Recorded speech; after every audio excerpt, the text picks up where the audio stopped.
বিসমিল্লাহির রহমানির রহিম। আসসালামু আলাইকুম। প্রিয় শিক্ষার্থী, তোমাদের স্বাগত জানাচ্ছি রাজশাহী কলেজ অনলাইন ক্লাস হতে। রাজশাহী কলেজ অনলাইন ক্লাসের বিজনেস স্টাডিজ গ্রুপের এসএসসি দ্বিতীয় বর্ষ হিসাব বিজ্ঞান বিভাগ হতে তোমাদের স্বাগত জানাচ্ছি। আমি মোহাম্মদ ইমতাজ আলী, সহকারী অধ্যাপক, হিসাব বিজ্ঞান বিভাগ, রাজশাহী কলেজ। প্রিয় শিক্ষার্থী, আমরা বরাবরের মতো আজকে আলোচনা করব অংশীদারি ব্যবসায়ের হিসাব।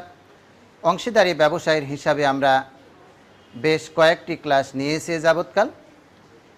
আজকে আমাদের অংশীদারি ব্যবসায়ের ষষ্ঠ ক্লাস। বিগত 5টি ক্লাসে আমরা অংশীদারি ব্যবসায়ের খুঁটিনাটি অনেকগুলো বিষয় নিয়ে কথা বলেছি, থিওরিটিক্যাল এবং ম্যাথামেটিক্যাল টার্ম।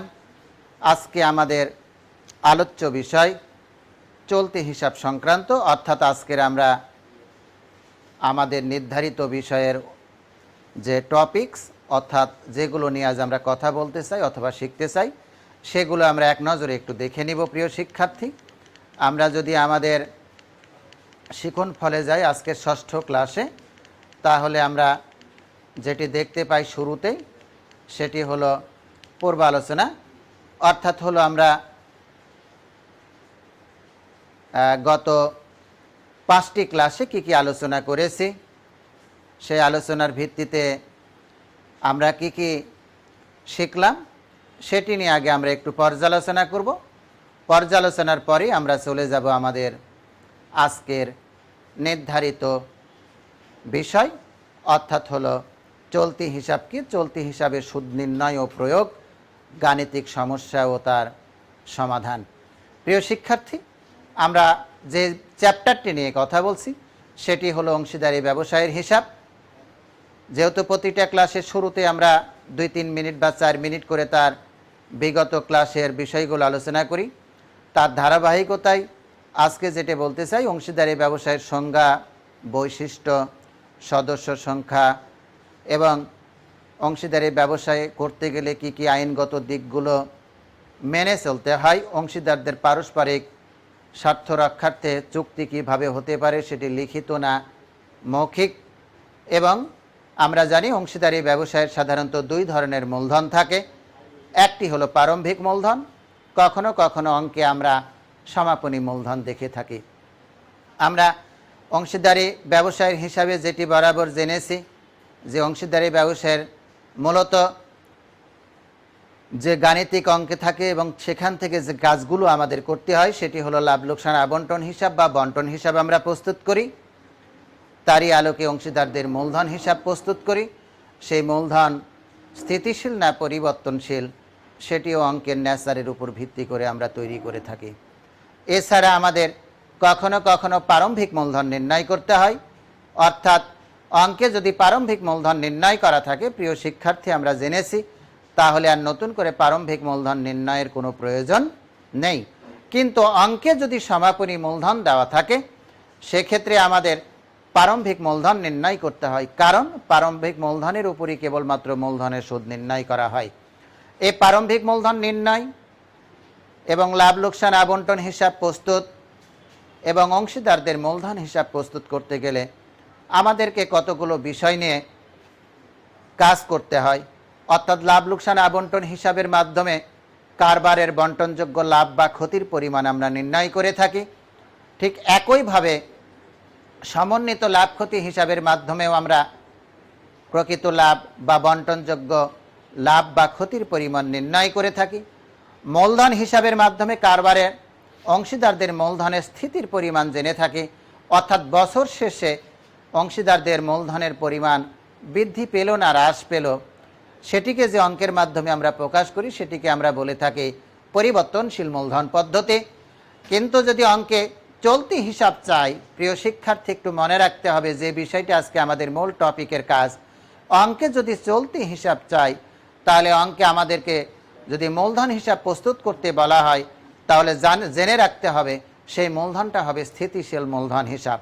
অর্থাৎ চলতি হিসাব যদি অঙ্কে বের করতে বলা হয় তাহলে আমাদের যে মূলধন হিসাবটা তৈরি করতে হবে সেটি হলো আমাদের স্থিতিশীল মূলধন পদ্ধতি বা স্থিতিশীল মূলধন।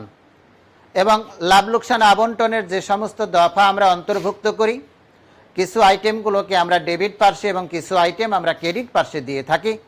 এই ডেবিট এবং ক্রেডিটের আইটেমগুলো অর্থাৎ হলো লাভ লোকসান আবন্টনের ডেবিটের আইটেমগুলো আমরা দিয়ে থাকি পরিবর্তনশীল মূলধনের ক্রেডিট পার্শ্বে।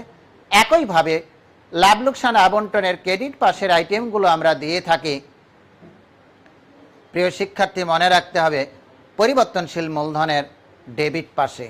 এখন প্রশ্নটা হলো, মূলধন যদি স্থিতিশীল হয় অর্থাৎ মূলধনের যদি কোনো পরিবর্তন না হয়, তাহলে আবন্টনে যে সমস্ত দফা বা আইটেমগুলো আমরা দেখিয়েছি তার প্রয়োগ ক্ষেত্রটা কোথায়?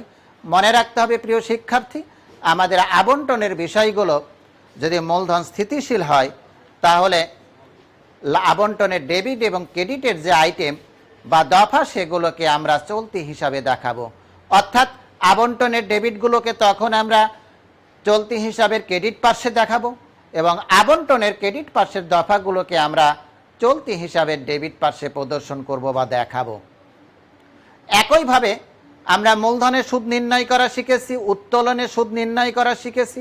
আমরা যেটি শিখেছি প্রিয় শিক্ষার্থী, প্রারম্ভিক মূলধনের উপর সারা বছরে সুদ ধার্য করতে হয়, অতিরিক্ত মূলধনের উপর তারিখ অনুসারে এবং তারিখ যদি দেওয়া না থাকে তাহলে আমরা 6 মাসের সুদ ধার্য করে থাকি।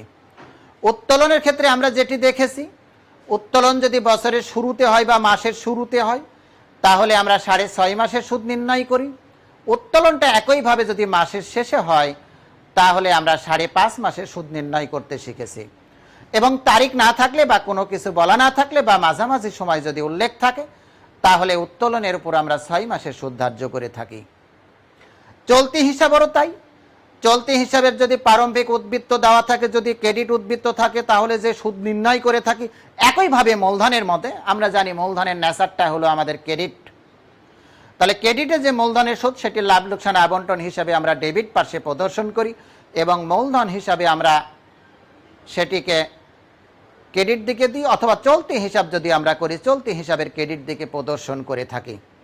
একইভাবে প্রিয় শিক্ষার্থী মনে রাখতে হবে, যেহেতু আমরা আজকে চলতি হিসাব নিয়ে বিস্তারিত কথা বলতে চাই, চলতি হিসাবের যদি প্রারম্ভিক উদ্বৃত্ত দেওয়া থাকে এবং ওই প্রারম্ভিক উদ্বৃত্তের উপর যদি সুদ নির্ণয় করতে বলা হয় তাহলে প্রারম্ভিক উদ্বৃত্ত আমাকে লক্ষ্য করতে হবে সেটা ডেবিট উদ্বৃত্ত না ক্রেডিট উদ্বৃত্ত।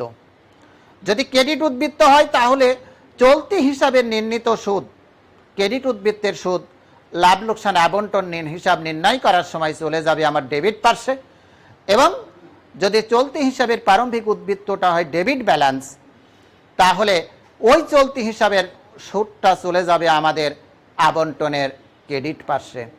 একইভাবে আমরা যখন চলতি হিসাব তৈরি করব, আমরা আবন্টনের ডেবিট পার্শ্বে চলতি হিসাবের যে সকল সুদকে আমরা দেখিয়েছি বা প্রদর্শন করেছি সেগুলো আমরা চলতি হিসাবের ক্রেডিট দিকে প্রদর্শন করব এবং যদি যেগুলোকে আমরা ক্রেডিট পার্শ্বে প্রদর্শন করেছি সেগুলোকে আমরা চলতি হিসাবে ডেবিট পার্শ্বে প্রদর্শন করব। এবং আমাদেরকে যদি আমরা আরও জানি, অংশীদারি কারবারের মূলধন কখনো কখনো অংশীদাররা একমত হয় যে বছর শেষে তারা একটি মূলধনের পরিমাণ নির্ধারণ করতে চায়, সেটি তাদের মূলধন অনুপাতে অথবা তাদের নির্দিষ্ট অনুপাত অনুসারে যেটি করা হোক না কেন, আমরা যদি আমাদের অনুপাত দেওয়া থাকে প্রথমে অনুপাতের দিকে লক্ষ্য করব, অনুপাত দেওয়া না থাকলে তখন মূলধন অনুপাতে আমরা নির্ণয় করার চেষ্টা করব এবং কোনো কিছুই যদি বলা না থাকে তখন আমরা তাকে সমানুপাতিক হারে অংশীদারদের মধ্যে বন্টন করব, অর্থাৎ মূলধনের পরিমাণ আমরা নির্ধারণ করে থাকব। প্রিয় শিক্ষার্থী, এতক্ষণ আমরা চলতি হিসাব সংক্রান্ত বিষয়গুলো জেনে নিলাম। চলতি হিসাব কি কি করতে হয়, তার সুদ থাকলে কি করতে হয়, তার প্রয়োগগুলো দেখে থাকলাম। এখন আমরা যেটি করব, আরও কিছু বিষয় আমাদের আছে যেগুলো আমরা অঙ্ক করার মাধ্যমেই এর ব্যাখ্যা বিশ্লেষণ জেনে নিব। আমরা যদি গাণিতিক সমস্যা 3-এর দিকে একটু লক্ষ্য করি প্রিয় শিক্ষার্থী, এখানে একটি অঙ্ক দেওয়া আছে।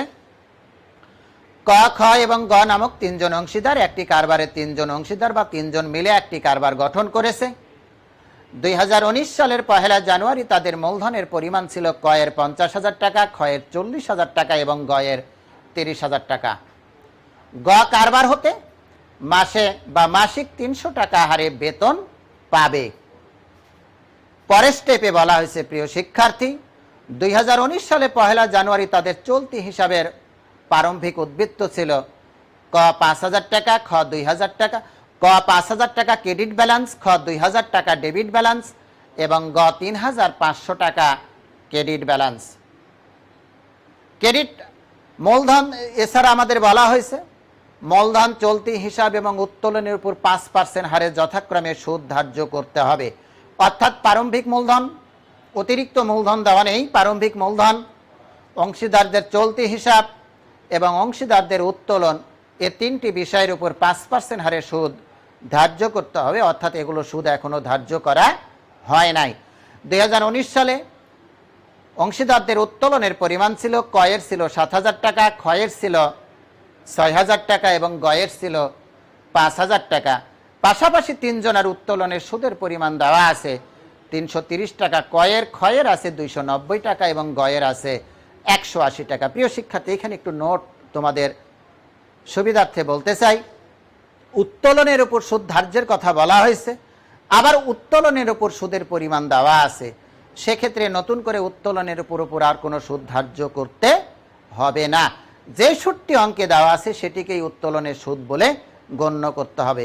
আমি আবারও বলি, অঙ্কে যদি উত্তোলনের উপর সুদ ধার্য করতে বলা হয়, কিন্তু উত্তোলনের উপর সুদ ধার্যের কথা বলা হয়েছে, অপরদিকে সুদের পরিমাণও দেওয়া আছে, তখন নতুন করে উত্তোলনের উপর আর কোনো সুদ ধার্যের প্রয়োজন নেই। যে সুদটা দেওয়া আছে উত্তোলনের উপর সেটিকেই আমাদের সুদ বলে গণ্য করতে হবে। পরের স্টেপে যদি আমরা যাই, ব্যবসায়ের লাভের পরিমাণ, অর্থাৎ হলো কারবারে বন্টনযোগ্য যে মুনাফা, এই বন্টনযোগ্য মুনাফার ১৫,০০০ টাকা পর্যন্ত অংশীদারদের মধ্যে মূলধন অনুপাতে বন্টন হবে। অর্থাৎ আমরা যে মূলধনটা দেখেছি, কয়ের ৫০,০০০, ক্ষয়ের ৪০,০০০ এবং গয়ের হলো আমাদের ৩০,০০০। অর্থাৎ আমরা মূলধন যেটি দেখেছি, কয়ের হলো ৫০,০০০, ক্ষয়ের ৪০,০০০ এবং গয়ের হলো ৩০,০০০ টাকা। এই ১৫,০০০ টাকা সেই অনুপাতেই আমাদের বন্টন হবে।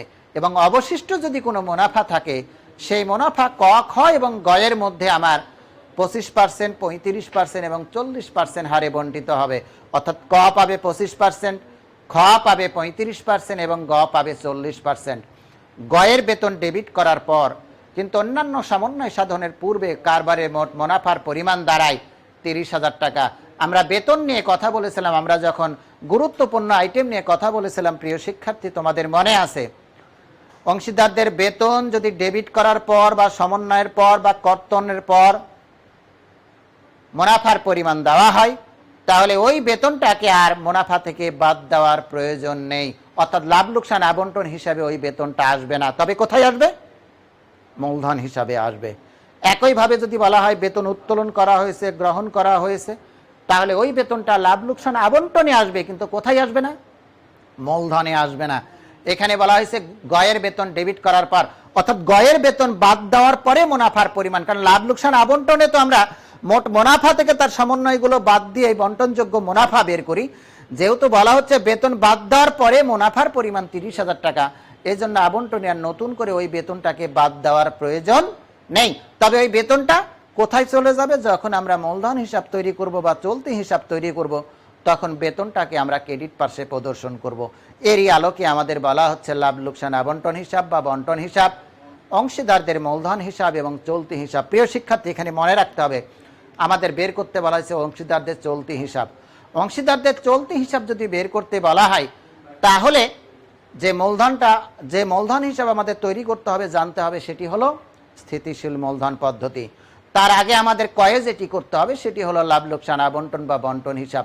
লাভ লোকসান আবন্টন বা বন্টন হিসাব করতে গেলে আমাদের প্রথমে যেই গুরুত্বপূর্ণ বিষয় বা ওয়ার্কিংসগুলো আছে সেগুলো অঙ্কে বলুক বা নাই বলুক, যেগুলো আমাদের তৈরি করতে হবে সেগুলো হলো প্রথমে মূলধনের সুদ নির্ণয় করতে হবে, উত্তোলনের সুদ নির্ণয় করতে হবে, ঋণ যদি থাকে ঋণের সুদ নির্ণয় করতে হবে, বেতন যদি থাকে বেতনের পরিমাণটাও নির্ণয় করতে হবে, কমিশন যদি থাকে কমিশনের পরিমাণটাও নির্ণয় করতে হবে, পণ্য উত্তোলন থাকলে সেটিও আমাদের বের করে আনতে হবে। তারপরে আমরা লাভ লোকসান আবন্টন হিসাব প্রস্তুত করতে পারবো। তাহলে আমরা কি বললাম? লাভ লোকসান আবন্টন হিসাব প্রস্তুত করতে বললেই প্রস্তুত করার আগে আমাদের যে বিষয়গুলো লাভ লোকসান আবন্টনের যে উপাদানগুলো খুবই গুরুত্বপূর্ণ, যেগুলো ছাড়া লাভ লোকসান আবন্টন হিসাব আমরা প্রস্তুত করতে পারবো না, সেই ওয়ার্কিংসগুলো আগে আমাদেরকে করে নিতে হবে। তো প্রিয় শিক্ষার্থী, আমরা প্রথমে ওয়ার্কিংসগুলো করে নিই। ওয়ার্কিংসের শুরুতেই আমরা যেটি করব, মূলধনের সুদ নির্ণয় করব, উত্তোলনের সুদ নির্ণয় করব, চলতি হিসাবের সুদ নির্ণয় করব, বেতনের পরিমাণ নির্ণয় করব, বাৎসরিক দেওয়া থাকলে শুধু লিখব, আর উত্তোলনের সুদের পরিমাণ নির্ণয় করব, তারপরে আমরা অঙ্কে যাব।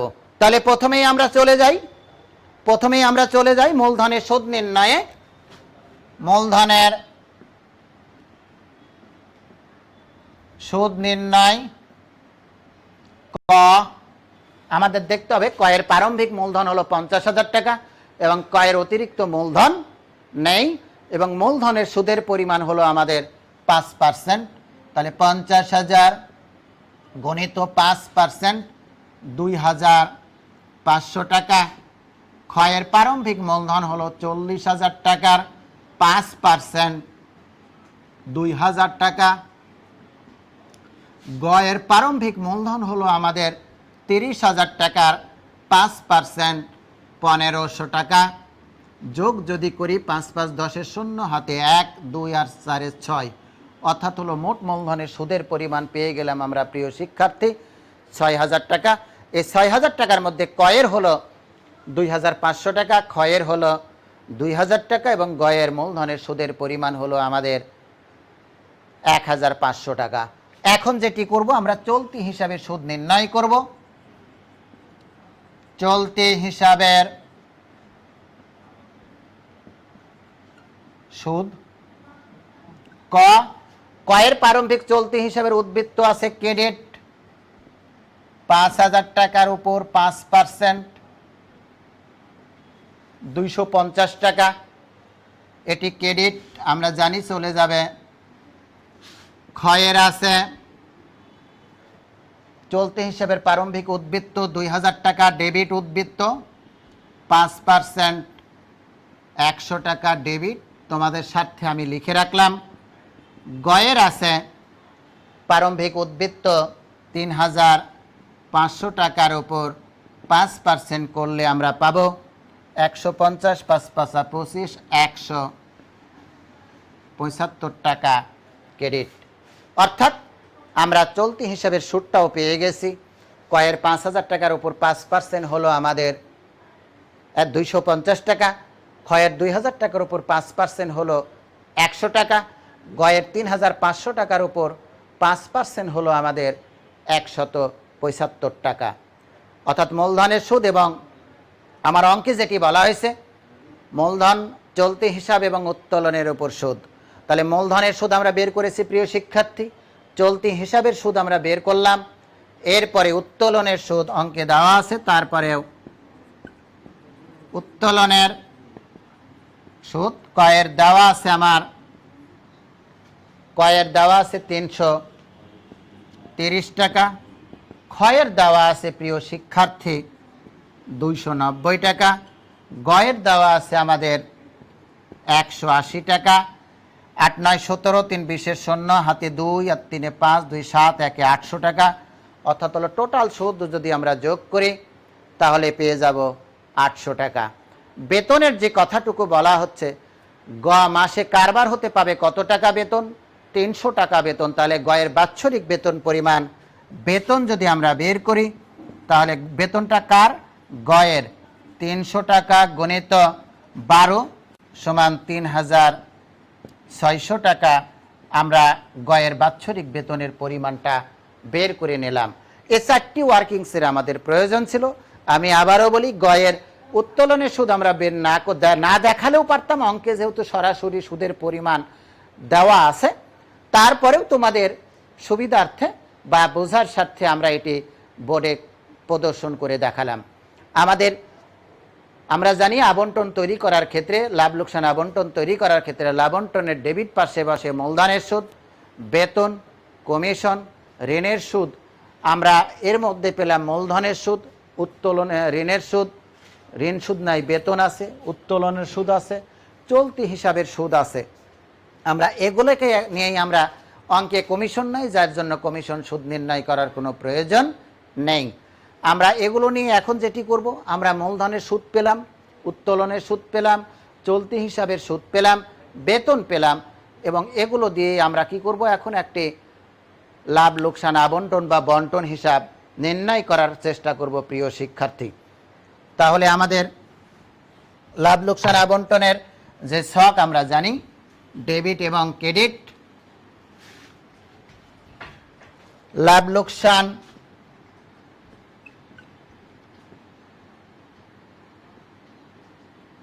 আবন্টন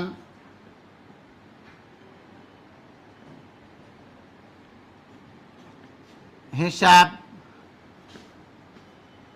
31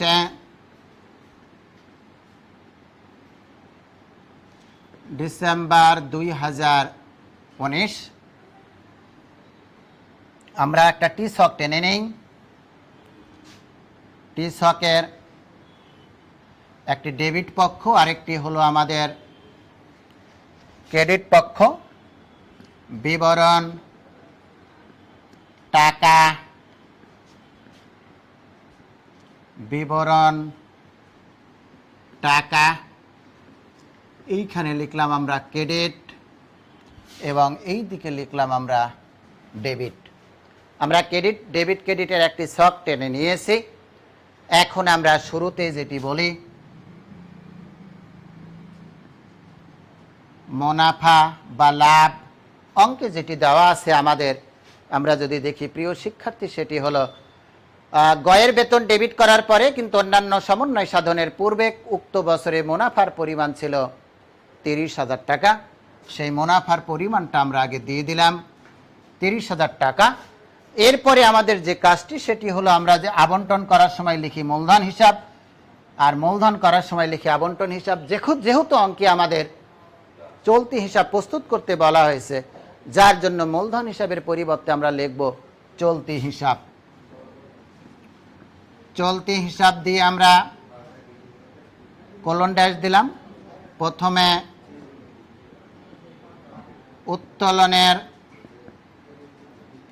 সুদ কোলন ড্যাশ ক, অঙ্কে যেটি আমাদের দেওয়া আছে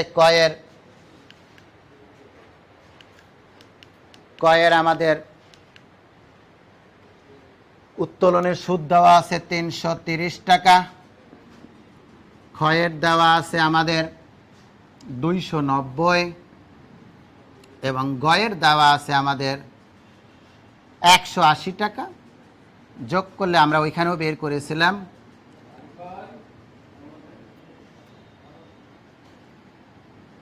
800 টাকা, অর্থাৎ উত্তোলনের মোট সুদের পরিমাণ হলো আমাদের 800 টাকা। 9 3 12 8 0 হাতে 2 1 3 2 5 আর 3 8। এখন আমরা চলে যাব ডেবিট পার্শ্বে, যে প্রথমে দিব চলতি হিসাব। চলতি হিসাব দিয়ে আমরা কোলন ড্যাশ দেব। প্রথমে দেব মূলধনের সুদ, মূলধনের সুদ দিলাম যে কোলন ড্যাশ। কয়ের মূলধনের সুদের পরিমাণ আমরা জানি 2500 টাকা, ক্ষয়ের জানি আমরা 2000 টাকা এবং গয়ের জানি আমরা 1500 টাকা। টোটাল হলো আমাদের 6000 টাকা। এরপরে যেহেতু বলা হয়েছে বেতনকে ডেবিট করার পর মুনাফার পরিমাণ 30,000 টাকা, যার জন্য বেতনটাকে আর লাভ লোকসান আবন্টন হিসাবে আমাদের দেখাতে হবে না। যদি বলা হতো বেতন নগদে উত্তোলন করা হয়েছে, তাহলে বেতনটাই লাভ লোকসান আবন্টনে আসতো, কিন্তু মূলধন বা চলতি হিসাবে স্থানান্তর হতো না। আমরা এখন আমাদের যেটি দরকার সেটি হলো চলতি হিসাবের সুদ। চলতি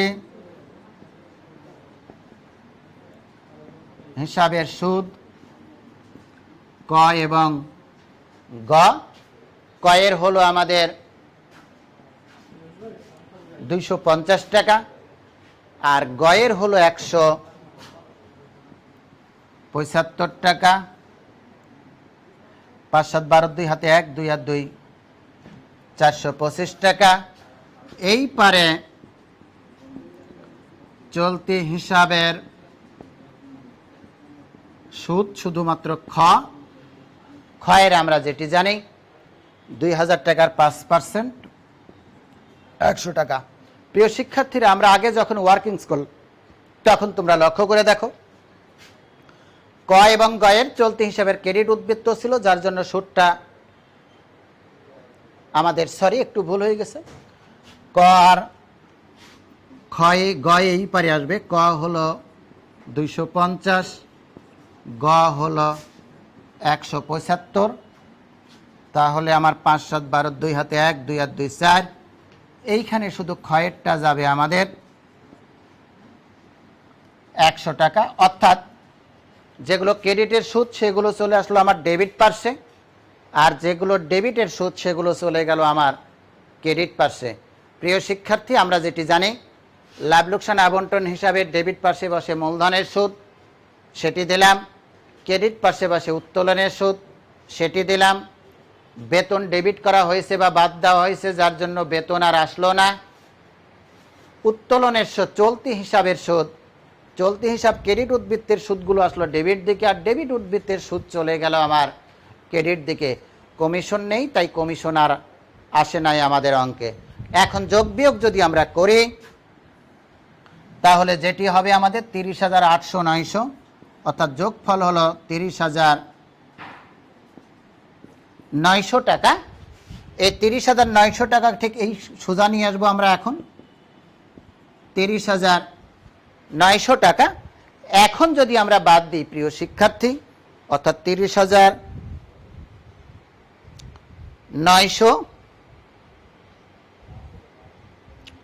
মাইনাস 6,000 মাইনাস 425, 24,475 টাকা, এটি হলো আমাদের বন্টনযোগ্য মুনাফা। বন্টনযোগ্য মুনাফা কার কার মধ্যে বন্টন হবে? ক, খ এবং গ। প্রিয় শিক্ষার্থী, একটু লক্ষ্য করতে হবে, আমাদের বন্টনের অঙ্কে যদি বলা হয়ে থাকে, অঙ্কে বলা হচ্ছে বন্টনের একটু শর্ত দেওয়া আছে, সেই শর্তগুলো আমরা একটু আলোচনা যদি করি তাহলে দেখা যাবে অঙ্কের সেকেন্ড স্টেপের যে অঙ্কটি আছে বলা হচ্ছে বন্টনযোগ্য মুনাফার আমাদের টোটাল বের হয়েছে 24,475 টাকা। বলা হচ্ছে 15,000 টাকার মধ্যে 15,000 টাকা পর্যন্ত অংশীদারদের মধ্যে মূলধন অনুপাতে, এবং অবশিষ্ট টাকা অংশীদারদের মধ্যে 25, 35 এবং 40% হারে বন্টন করতে হবে। আমরা যদি একটু ওয়ার্কিংসটা দেখে নিই, ডান পাশে একটু বন্টন করে নিই। আমাদের বন্টনের যেটা বলা হয়েছে,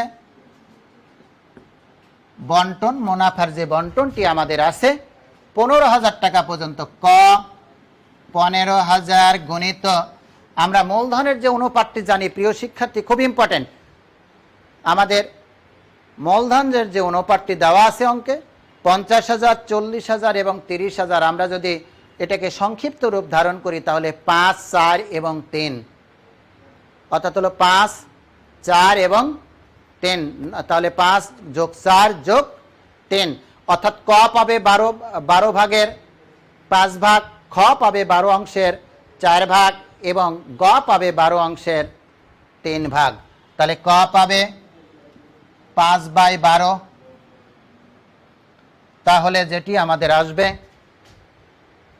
সেটি হলো 15,000 ভাগ 12 গুণিত 5,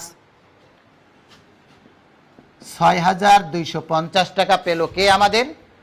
ক। খ পাবে 15,000 গুণিত 4/12 সমান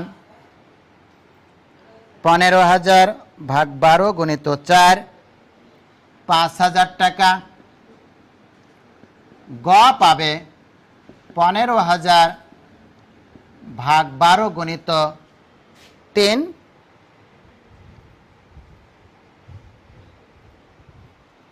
তাহলে আমাদের যেটি আসবে 3,750 টাকা। যোগ যদি করি তাহলে 5, 5 10 শূন্য হাতে 1, 3 আর 7 10 শূন্য হাতে 1, 7, 5 12 আর 3 15, অর্থাৎ 15,000 টাকার আমি বন্টন করে দিলাম।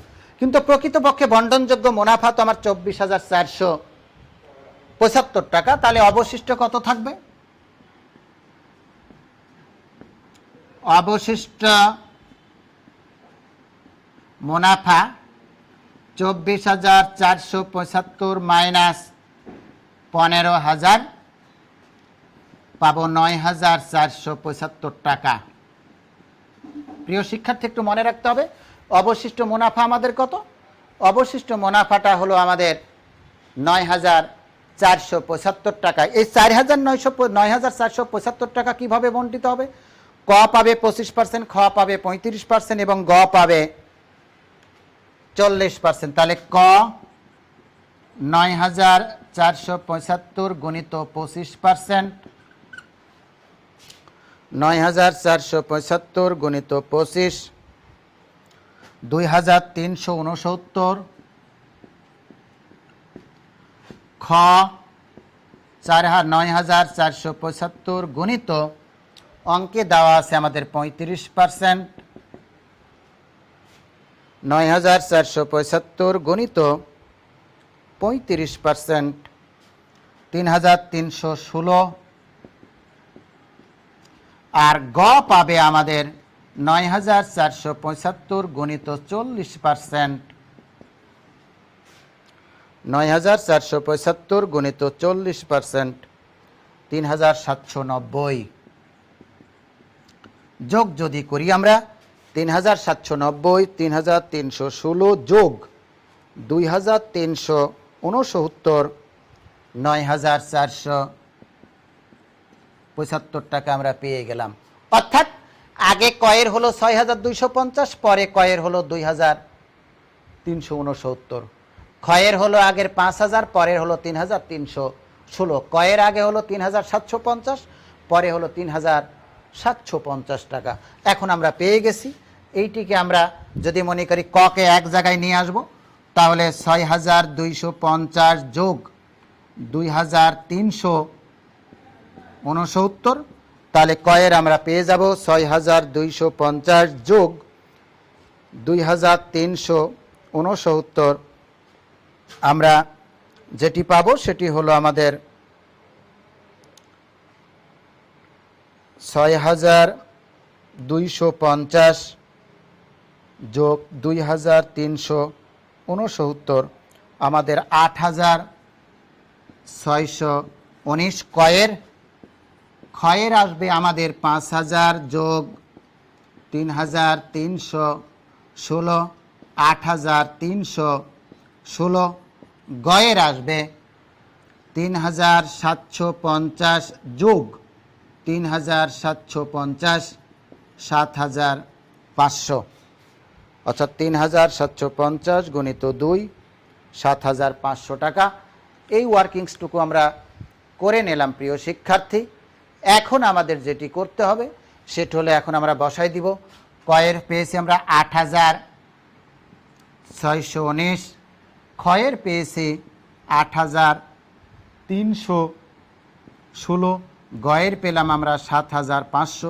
যদি যোগ করি 6 9 15, 5 হাতে 1, 2 আর 1 3, আর 4 7।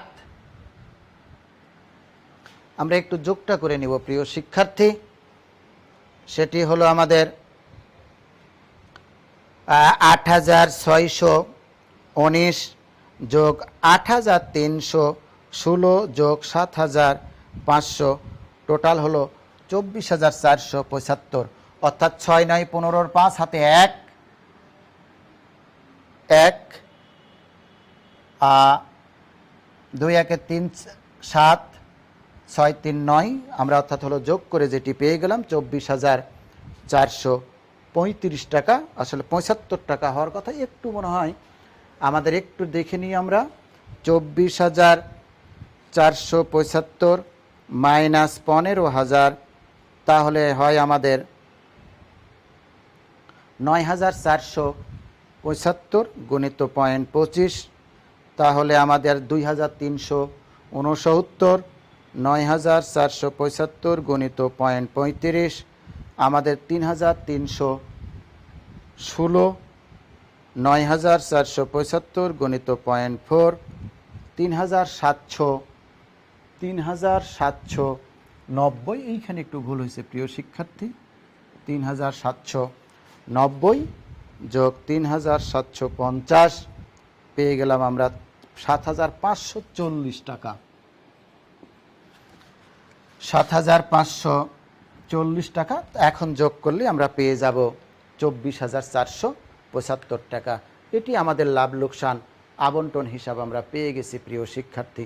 অর্থাৎ লাভ লোকসান আবন্টনের ক্ষেত্রে আমরা যেটি ওয়ার্কিংস তোমাদের দেখালাম, বন্টনের এই বিষয়টা যদি মনে রাখতে হবে যে একটা নির্দিষ্ট অংশ পর্যন্ত একটা নির্দিষ্ট অনুপাতে, বাকি অংশটুকু আমাদের অর্থাৎ টোটাল বন্টনযোগ্য মুনাফা পেয়েছি আমরা ২৪,৪৭৫ টাকা, কিন্তু ১৫,০০০ টাকা পর্যন্ত বন্টন করতে বলা হয়েছে আমাদের মূলধন অনুপাতে, অর্থাৎ মূলধন যেটি দেওয়া আছে ৫:৪:৩ এই অনুপাতে, এবং অবশিষ্ট যে মুনাফাটা অর্থাৎ হলো ৯,৪৭৫ টাকা, এই ৯,৪৭৫ টাকা আমাকে বন্টন করতে হবে ২৫%, ৩৫% এবং ৪০% অনুপাতে।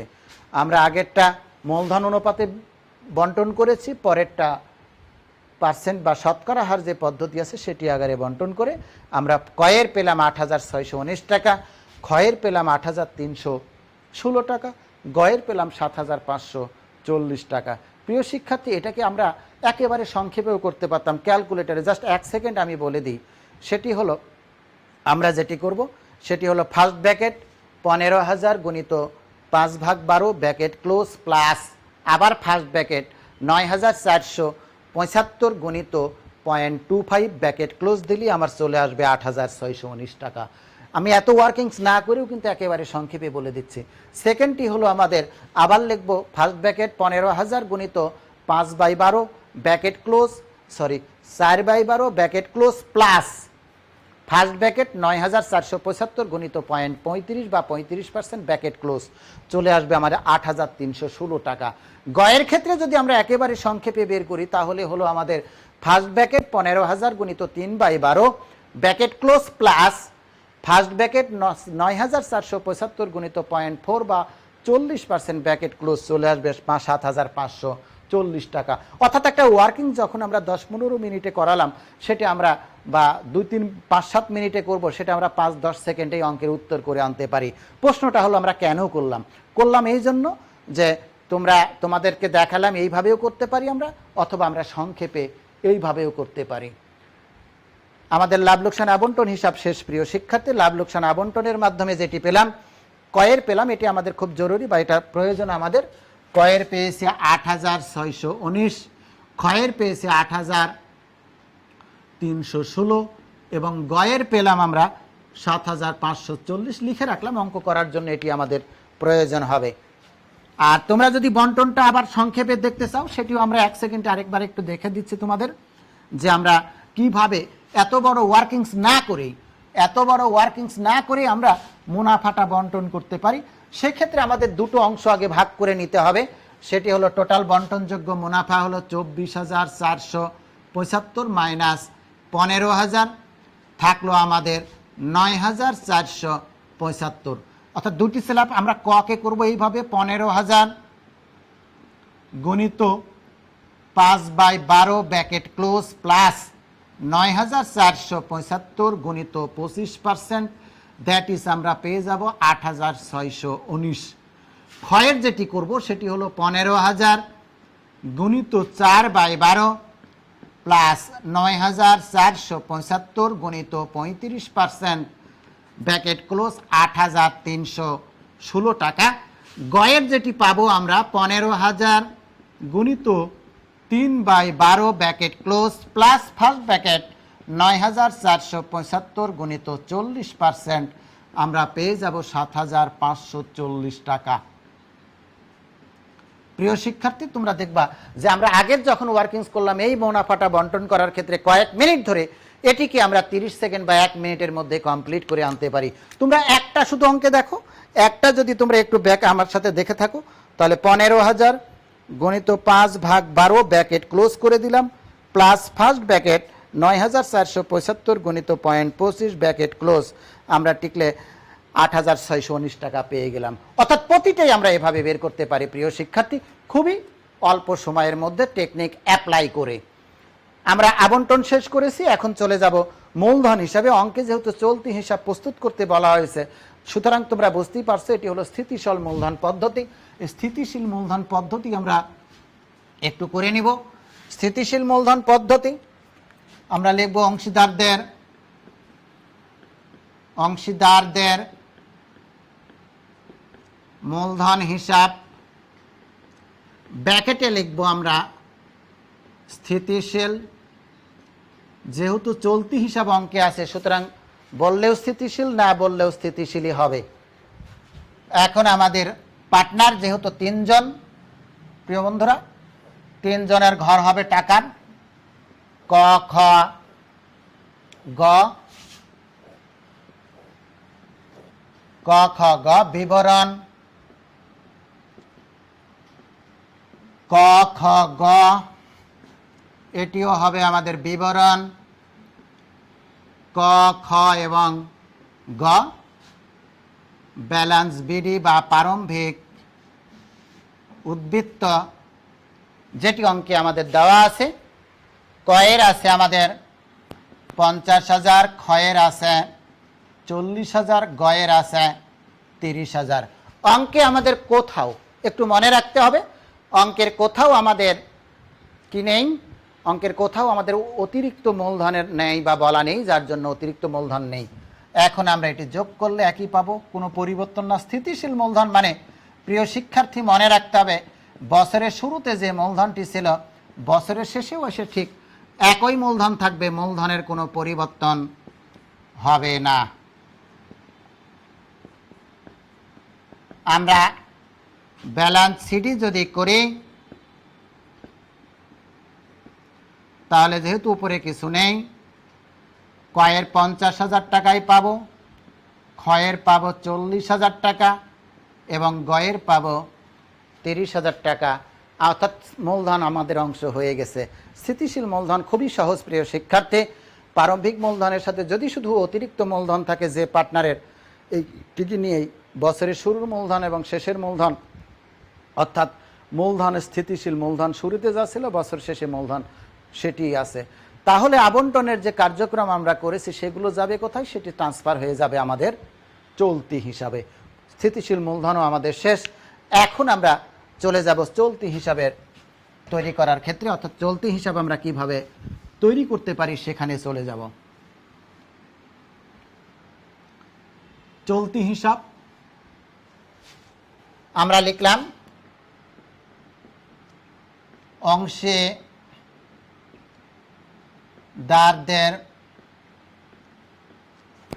চলতি হিসাব 31 ডিসেম্বর 2019। আমরা জানি পার্টনার আমাদের 3 জন, তাহলে টাকার ঘর হবে আমার ডেবিট দিকেও 3টা এবং ক্রেডিট দিকে 3টা। বিবরণ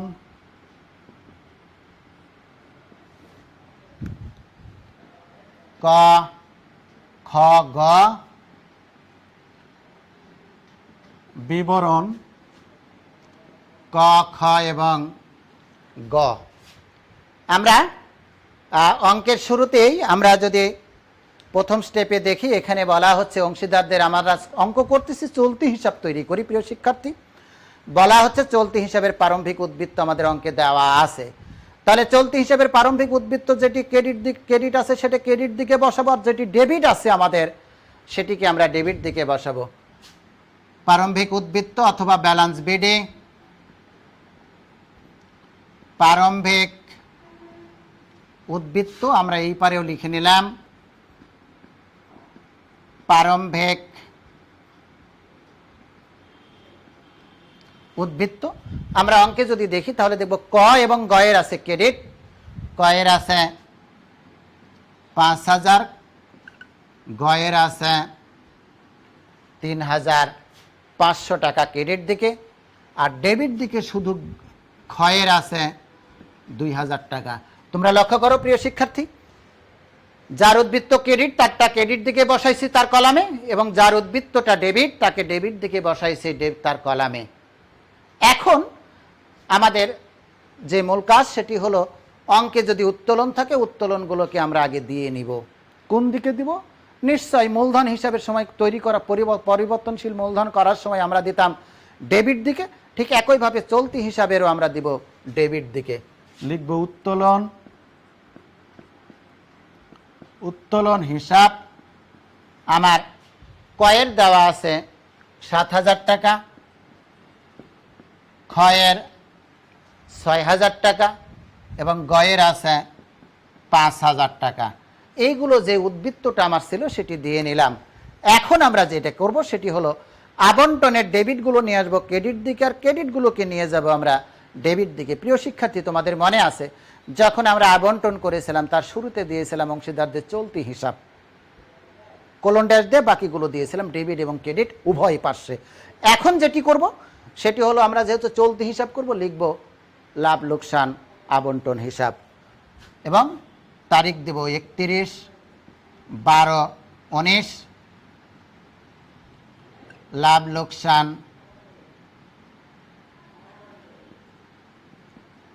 আবন্টন হিসাব দিয়ে কোলন ড্যাশ দিব উভয় পার্শ্বে। 31শে ডিসেম্বর 2019 লাভ লোকসান আবন্টন হিসাব। আবন্টনের ডেবিটে আমরা কি কি দিয়েছিলাম? মূলধনের সুদ। এখন চলতি হিসাবের আমরা ক্রেডিটে দিব মূলধনের সুদ। মূলধনের সুদ মনে আছে প্রিয় শিক্ষার্থী, ক্রয়ের ছিল আমাদের 2,500 টাকা, ক্ষয়ের ছিল আমাদের 2,000 টাকা এবং গয়ের ছিল আমাদের 1,500 টাকা। এরপরে চলতি হিসাবের সুদ।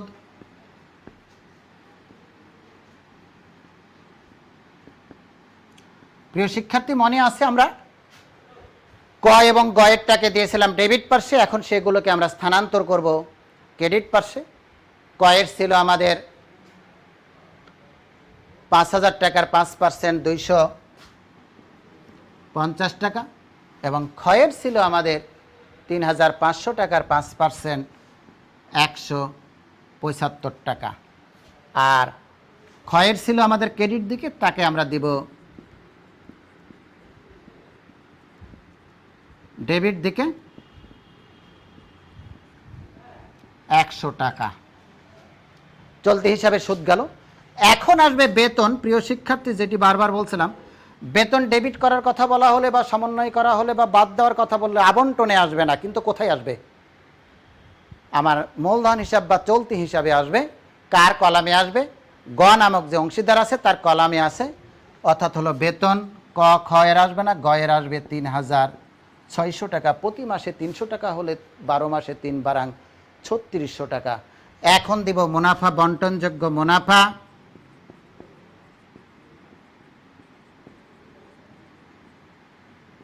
বন্টনযোগ্য মুনাফা আমরা কয়েকটা বের করে রাখছিলাম 8,619, 8,316 ক্ষয়ের এবং গয়ের ছিল 7,540 টাকা। 40 টাকা। এই পারে আমরা দিব উত্তোলনের সুদ। উত্তোলনের সুদ ক্রয়ের হলো 330, ক্ষয়ের হলো 290, গয়ের হলো 180 টাকা। লক্ষ্য করে দেখো, আমরা উত্তোলনের সুদ এবং চলতি হিসাবের সুদ আবন্টনের সময় দিয়েছিলাম ক্রেডিট পার্শ্বে, তাকে নিয়ে এসে দিলাম আমরা ডেবিট পার্শ্বে। মূলধনের সুদ, চলতি হিসাবের সুদ, বন্টনযোগ্য মুনাফা ছিল আবন্টনের আমার ডেবিট পার্শ্বে, সেগুলোকে আমরা চলতি হিসাবের দিলাম ক্রেডিট পার্শ্বে। অর্থাৎ ডেবিট এবং ক্রেডিট পার্শ্বের সমস্ত আইটেমগুলো দেওয়া মোটামুটি আমাদের শেষ। প্রিয় শিক্ষার্থী, এখন আমরা যোগ করব, অর্থাৎ যোগ করে দেখব কয়ের পাশে কত হলো 9, 1 আর 5 6, 6 আর 2 8 আর 5 13, 3 হাতে 1, 6 আর 2 8, 8 8 16। আমরা পেলাম 16,369 টাকা। আমরা একটু দেখে নিব সঠিক হয়েছে কিনা। 5,000 যোগ 2,500 যোগ 250 যোগ 8,619 টাকা 16,369। এখানে 2,000 আর 8,000 10,316।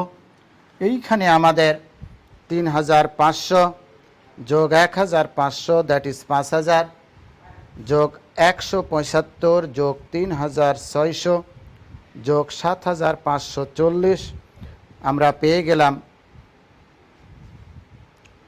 আমরা যেটি পাবো সেটি হলো 5,000 যোগ 175 যোগ 3,600 যোগ 7,540।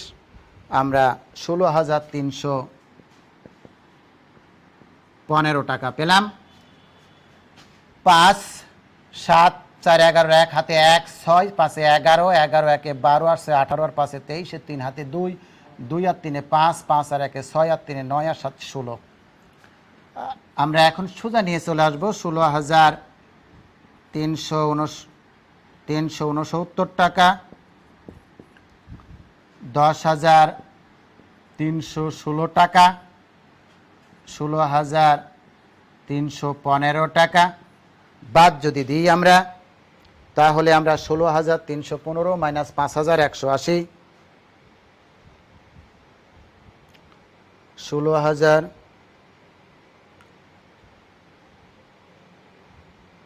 11,135। আচ্ছা, 6, 9 আছে কয় 11, 2 হাতে 1, 1 আর 1, 2, 2 আর 2, 4 আছে কয় 13, 9 হাতে 1, 3 আর 6, 9, 9 আছে কয় 10, 1 এটি একটু দেখে নিব আমরা। 10,316 মাইনাস 8,000 মাইনাস 390, 1,926 টাকা। এখানেও 9, 3 আছে কয়ে 6, 3, 3 3 3 0, 7 আছে কয়ে 16, 9 16 একটু দেখে নিব প্রিয় শিক্ষার্থী। 16,369 মাইনাস 7,330, 9,039। এটি হলো আমাদের 31, 12, 19 ব্যালান্স সিডি অর্থাৎ সমাপনী উদ্বৃত্ত। এটিকে আমরা এখানে যা লিখব 1/1/2020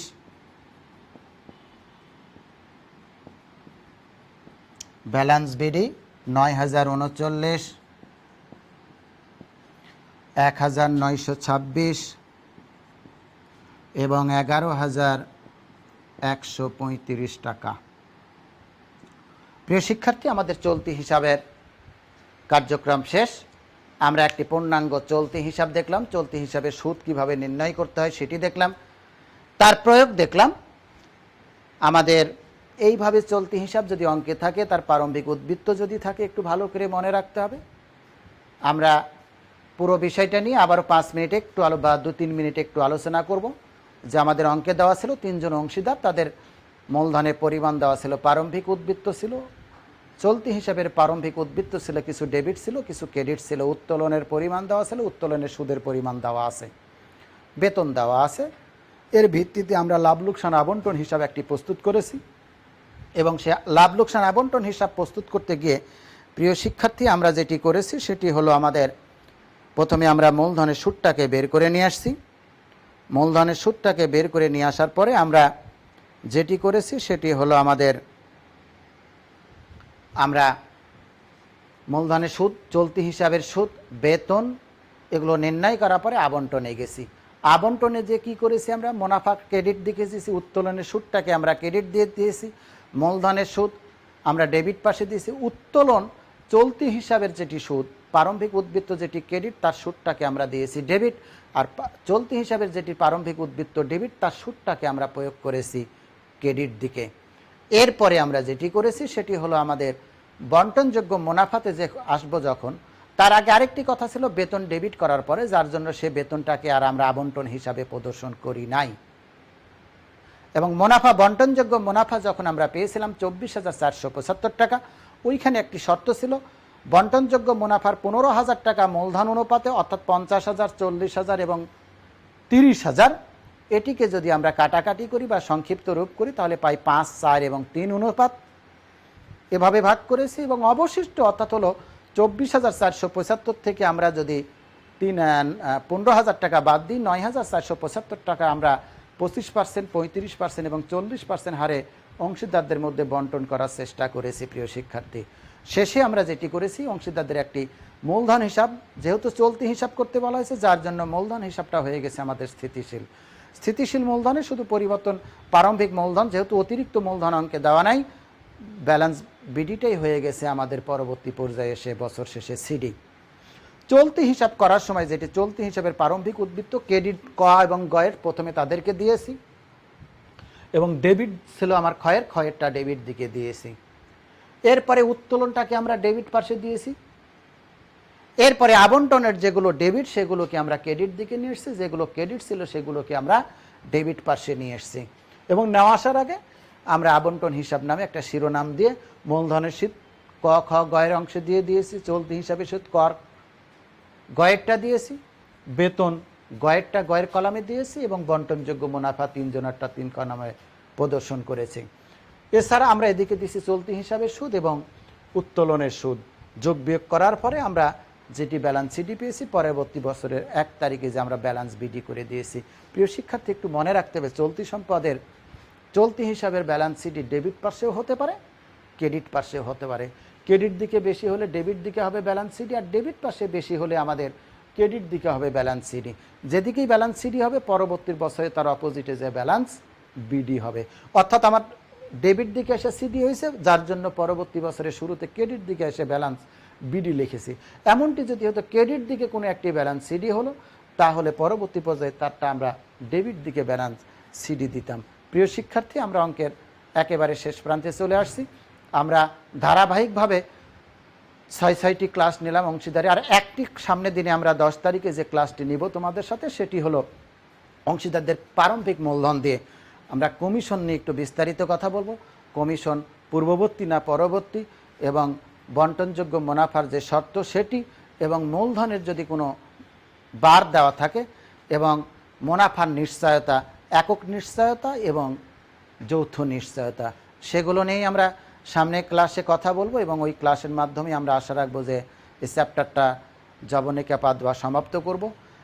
এ পর্যন্ত আজকে আমাদের ক্লাস। তোমরা ঘরে থাকো, সুস্থ থাকো, স্বাস্থ্যবিধি মেনে চলো এবং পড়াশোনার মধ্যে থাকো সামনে পরীক্ষার জন্য, এই আশাবাদ ব্যক্ত রেখে সবার সুস্বাস্থ্য কামনা করে আজকের মতো আমরা আমাদের ক্লাস এখানে শেষ করছি। খোদা হাফেজ। আসসালামু আলাইকুম ওয়া রাহমাতুল্লাহ।